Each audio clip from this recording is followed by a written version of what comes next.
Autism और ADHD एक ही बात होती है, ये मैं नहीं कह रहा हूँ, अक्सा कह रही है पाकिस्तान से।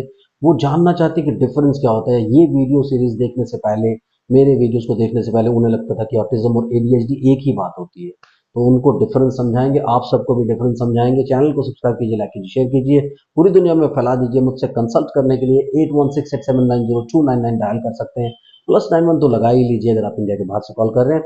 इंडियन कंसल्टेशन 1000, इंडिया के बाहर से कॉल कर रहे हैं 3000 रुपीज अकाउंट ट्रांसफर देकर आपको मेरा अपॉइंटमेंट इजीली मिल जाता है। तो बात करते हैं ऑटिज्म एडीएचडी। लेकिन यहाँ पर अगर मैं बात करूँ अक्सा, और आप सबके लिए भी ये रेफरेंस है, अगर मैं यहाँ बात करूँ, यहाँ अगर आप साइकोलॉजिकल साइको बिहेवियरल एंगल से इस चीज़ को समझे, यानी जहनी एंगल से अगर आप इसको समझने की कोशिश करेंगे तो आपको ज़्यादा अच्छे से चीज़ें समझ में आएंगी। हमारे माइंड की 3 लेयर्स होती है, कॉन्शियस, सबकॉन्शियस एंड अनकॉन्शियस। तो जब आप बात करते हैं कॉन्शियस का, मैं आप लोगों से बात कर रहा हूं, आप मेरी बात को समझ रहे हैं, मुझी पे कॉन्सेंट्रेट कर रहे हैं, फोकस कर रहे हैं, और उसको अंडरस्टैंड करके आप प्रोसेस कर रहे हैं। आपको वो सारी की सारी चीजें, हाँ मुझे, जब आप ये बोल रहे हैं हाँ मुझे समझ में आ गया, दैट मीन्स आपने उसे प्रोसेस कर लिया। लेकिन समटाइम्स क्या होता है कि आप अपना फेवरेट क्रिकेट मैच देख रहे हो, या फेवरेट मूवी देख रहे हो, या किसी और चीज में लगे पड़े हो, कुछ लिखने में, पढ़ने में, और आपके पास बैठ करके कोई बात कर रहा है, वो आपसे बोले जा रहा है, आप तो कर रहे हो, लेकिन चीजें आपकी समझ में नहीं जा रही, यानी ब्रेन में जा करके, माइंड में जा करके वो फाइल स्टोर नहीं हो रही है। उसकी वजह से क्या हो रहा है कि आप एक सुपरफिशियल इंफॉर्मेशन इकट्ठी कर रहे हैं, जरा सी, यानी आपको अगर 100 बातें कही गई हैं या 100% कहा गया, तो आपने 10% उसमें से ग्रैब किया, 90% लूज कर दिया। तो जब ये चीज होती है, ये सबकॉन्शियस, यानी आपने उस इंफॉर्मेशन को सबकॉन्शियस से अटेंड किया है, जिसकी वजह से क्या हुआ कि आप उसे प्रोसेस ही नहीं कर पाए। इसी तरह से ये बच्चे जो होते हैं, जो सबकॉन्शियस लेवल पे काम करते हैं, कि इनका क्या होता है कि जब इन्होंने बहुत सारा स्क्रीन देखा होता है, या किसी और वजह से जब इनका फोकस एक नॉर्मल वर्ल्ड से टूट जाता है, तो ये हर वक्त इमेजिनेशंस में रहते हैं। यानी स्पेशली ये एडीएचडी बच्चे वो बच्चे होते हैं जिन्होंने कार्टून बहुत ज्यादा देखा होता है, तो ये दौड़ते रहेंगे, भागते रहेंगे, एक्साइटेड रहेंगे सारा time.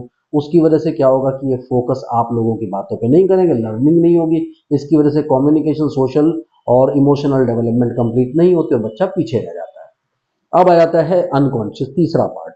Conscious, subconscious, unconscious. Conscious मतलब नॉर्मल, सबकॉन्शियस मतलब आप एडीएचडी समझ लीजिए, अनकॉन्शियस मतलब जैसे वो बेहोश ही हो गया बिल्कुल, यानी वो होशो हवास में ही नहीं है। अगर इमेजिनेशंस इतनी ज्यादा स्ट्रांग हो जाती हैं कि बच्चा नॉर्मल वर्ल्ड से टोटली कट जाता है, टोटली कट जाता है, यानी कंप्लीट कट आ जाता है, तो वो ऑटिज्म होता है।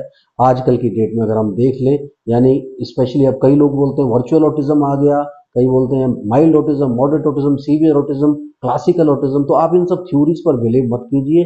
अगर आपका बच्चा अटेंड कर रहा है, चाहे वो नीड बेस्ड कम्युनिकेशन भी कर रहा है, तो आप ये मान करके चले कि उसको ऑटिज्म की प्रॉब्लम नहीं है, उसको एडीएचडी का प्रॉब्लम है। और ऑटिज्म कब होता है? ऑटिज्म तब होता है जब वो टोटली डिटैच हो गया है। उस चीज को लोग बाग क्लासिकल ऑटिज्म का नाम देते हैं, लेकिन ऐसा होता है कि बहुत ज्यादा स्क्रीन देखने से भी वो डिटैचमेंट आ जाता है। सो ऑटिज्म में क्या होगा, आपको कंप्लीट डिटैचमेंट मिलेगा, जिसमें आप चीखते रहिए, चिल्लाते रहिए, बुलाते रहिए, कोई नेम रिस्पॉन्स नहीं आएगा। और वो नीड बेस्ड कम्युनिकेशन भी ये बच्चे नहीं करेंगे। आपको बुला बुला के उनके मुंह में डाल डाल के उनको खाना खिलाना पड़ेगा, उनको फ्रेश कराने के लिए लेके जाना पड़ेगा, कोई टॉयलेट ट्रेनिंग नहीं कंप्लीट होगी, कुछ चीजें नहीं होगी, यानी वो टोटली अटेंड नहीं करेंगे आपके वर्ल्ड को, टोटली डिटैच हो जाएंगे। तो ये थोड़ा सा फर्क होता है कॉन्शियस, सबकॉन्शियस और अनकॉन्शियस का। मुझे लगता है कि इस फिलॉसफी और इस थ्योरी से आपको मेरी बात समझ में आ गई होगी। फिर भी कुछ कंफ्यूजन रहता है तो फटाफट से कमेंट सेक्शन में डाल दीजिए, आपके कंफ्यूजन को दूर करेंगे। Thank you very much, bye bye.